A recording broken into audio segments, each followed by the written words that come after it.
বিএনপির ভারপ্রাপ্ত চেয়ারম্যান তারেক রহমানের দেশে ফেরা নিয়ে প্রবল আলোচনা চলছে রাজনৈতিক অঙ্গনে।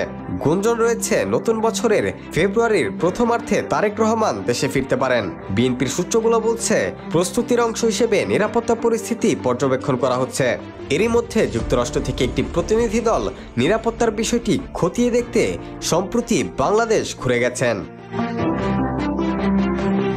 তারেক রহমানের ঘনিষ্ঠ একটি সূত্রের বরাত দিয়ে দি বেঙ্গল টাইমসের এক প্রতিবেদনে উল্লেখ করা হয়েছে, দেশে ফিরে প্রথমে বিএনপির চেয়ারপারসন খালেদা জিয়ার বাসভবন ফিরোজায় ওঠার কথা রয়েছে তারেক রহমানের, কিন্তু সেখানে থেকে রাজনৈতিক কর্মকাণ্ড পরিচালনা করা সম্ভব হবে না বলে তার জন্য পৃথক বাসার ব্যবস্থা করা হচ্ছে।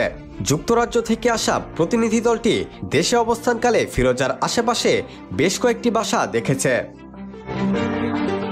গত 5 আগস্ট ছাত্র জনতার অভ্যুত্থানের মধ্য দিয়ে আওয়ামী লীগ ক্ষমতাচ্যুত হয়। এরপর নোবেল বিজয়ী ডক্টর মোহাম্মদ ইউনূসের নেতৃত্বে গঠিত হয় অন্তর্বর্তী সরকার। পট পরিবর্তনের পরপরই তারেক রহমানের দেশে ফেরার আলোচনা জোরদার হয়। বিশেষ করে 21 আগস্ট গ্রেনেড হামলা মামলায় বেকসুর খালাস পাওয়ার পর তার ফেরার সম্ভাবনা আরও উজ্জ্বল হয়েছে বলে মনে করছেন দলের নেতাকর্মীরা। বিএনপিপন্থী আইনজীবীরা বলছেন, তারেক রহমানের বিরুদ্ধে করা অধিকাংশ মামলাই মিথ্যা ও রাজনৈতিক উদ্দেশ্য প্রণোদিত। দেশের প্রচলিত আইন অনুযায়ী মামলাগুলো মোকাবেলা করা হচ্ছে।